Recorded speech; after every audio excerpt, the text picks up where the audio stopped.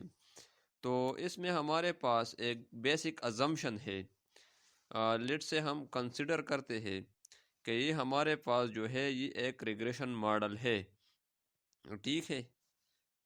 ہم یہ کنسیڈر کرتے ہیں کہ یہ ہمارے پاس ایک ریگریشن ماڈل ہے، تو اس میں جو x1 ہے، x2 ہے اور xp ہے، اپ ٹو xp تک لیٹ سے ہمارے پاس یہ ایک ریگریشن ماڈل ہے، اور اس میں جو x1 x2 up to xp جو ہے یہ ہمارے پاس انڈیپینڈنٹ ویریبل یا ایکسپلینیٹری ویریبل یا اس کو ہم پریڈکٹر ویریبل بھی کہتے ہیں، یعنی دو تین نام ہیں اس کے، ٹھیک ہے۔